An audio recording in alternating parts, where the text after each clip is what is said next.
Hello everyone, कैसे हो आप सब। मैं गुड़ा सोडवाल और स्वागत है आपका आपके अपने चैनल द ग्रामर टिप्स पर। तो पिछली वीडियो में हमने जाना था कि प्रोनाउन के 10 भाग होते हैं या प्रोनाउन को 10 भागों में बांटा गया है, जिनमें से पर्सनल प्रोनाउन और इंटरोगेटिव प्रोनाउन के बारे में हम पिछली वीडियो में सीख चुके। आज की वीडियो में बात करेंगे हम बाकी के 8 प्रोनाउंस के बारे में। तो ठीक है, आइए बोर्ड पर सीखते हैं या समझते हैं। जैसा कि आपको अभी बताया, प्रोनाउन के 10 भाग होते हैं। पहला भाग पर्सनल प्रोनाउन और दूसरा इंटरोगेटिव प्रोनाउन। इन दोनों भागों के बारे में हम पिछली वीडियो में बात कर चुके या सीख चुके। आज नंबर आता है हमारे तीसरे पॉइंट रिलेटिव प्रोनाउन का। तो रिलेटिव प्रोनाउन, इसका अर्थ होता है संबंध कारक सर्वनाम। और संबंध कारक सर्वनाम किसे कहते हैं?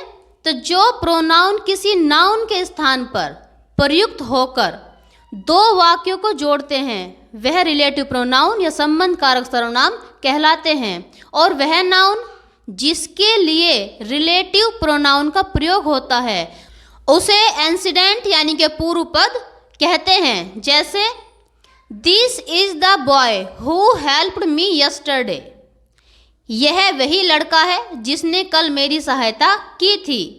दूसरा, this is the boy whom I helped yesterday. यह वही लड़का है जिसकी कल मैंने सहायता की थी। और तीसरा, this is the boy whose father is a doctor. यह वही लड़का है जिसके पिताजी एक चिकित्सक हैं। तीनों एग्जाम्पल्स में वो, वोम और वोज दो वाक्यों को जोड़ने का कार्य करते हैं। अतः हु, वोम और वोज रिलेटिव प्रोनाउन माने जाएंगे। अब नंबर आता है चौथे प्रोनाउन डेमोन्स्ट्रेटिव प्रोनाउन का। तो डेमोन्स्ट्रेटिव प्रोनाउन का हिंदी अर्थ होता है संकेतवाचक सर्वनाम। और संकेतवाचक सर्वनाम किसे कहते हैं? तो जो प्रोनाउन किसी व्यक्ति अथवा वस्तु की ओर संकेत करते हैं उन्हें डेमोन्स्ट्रेटिव प्रोनाउन या संकेतवाचक प्रोनाउन कहते हैं। जैसे this is my pen, that is her school, these are easy questions और दोज आर हिज बुक्स। तो इन एग्जाम्पल्स में दिस, दैट, दीज और दोज शब्द डेमोन्स्ट्रेटिव प्रोनाउन यानी संकेतवाचक सर्वनाम हैं, क्योंकि ये शब्द जैसे दिस, दैट, दीज आदि पेन, स्कूल, क्वेश्चंस और बुक की ओर संकेत करते हैं या कर रहे हैं। पांचवा पॉइंट डिस्ट्रीब्यूटिव प्रोनाउन यानी विभाग सूचक सर्वनाम। और विभाग सूचक सर्वनाम किसे कहते हैं?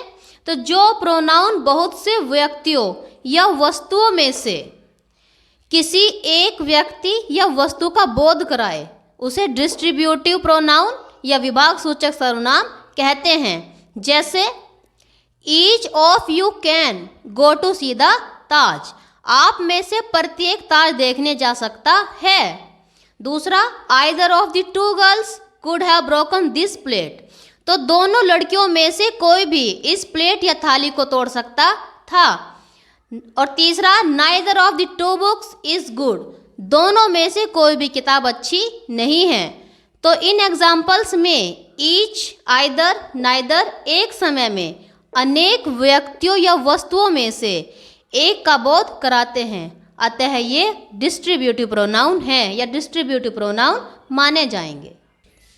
छठा पॉइंट इंडेफिनिट प्रोनाउन। और इंडेफिनिट प्रोनाउन का अर्थ होता है अनिश्चयवाचक सर्वनाम। और अनिश्चयवाचक सर्वनाम होता है जो प्रोनाउन किसी विशेष व्यक्ति अथवा वस्तु का बोध नहीं कराते बल्कि वस्तुओं की संख्या या परिमाण का सामान्य तथा अनिश्चित रूप से बोध कराते हैं। उन्हें इंडेफिनिट प्रोनाउन या अनिश्चयवाचक सर्वनाम कहते हैं। जैसे something John is covered, only very few are true friends, many of the students do not know how to write an essay. और चौथा, can any of you do this work.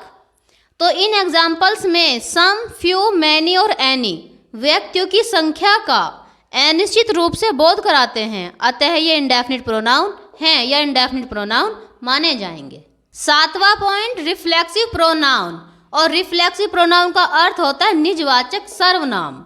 और निजवाचक सर्वनाम वह प्रोनाउन जो यह प्रकट करे कि कार्य का प्रभाव सब्जेक्ट यानी कर्ता पर ही पड़ता है और किसी पर नहीं, उसे रिफ्लेक्सिव प्रोनाउन या निजवाचक सर्वनाम कहते हैं। जैसे I covered my self with a blanket.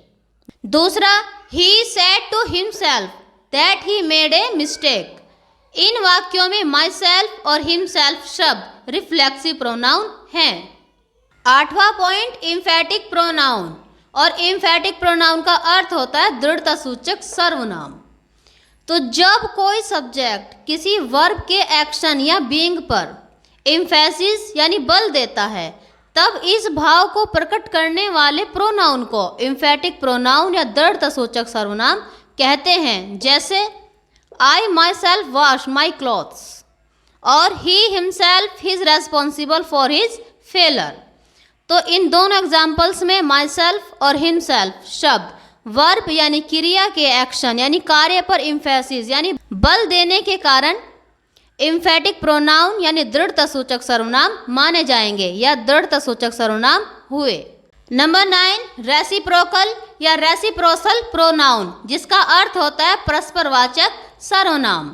तो जो प्रोनाउन परस्पर समान व्यवहार प्रकट करते हैं और दो प्रोनाउंस मिलकर अर्थात कंपाउंड प्रोनाउंस के रूप में प्रयुक्त होते हैं, उसे रेसिप्रोकल प्रोनाउन कहते हैं। जैसे Anil and Suresh help each other. दूसरा we are 3 friends we love one another.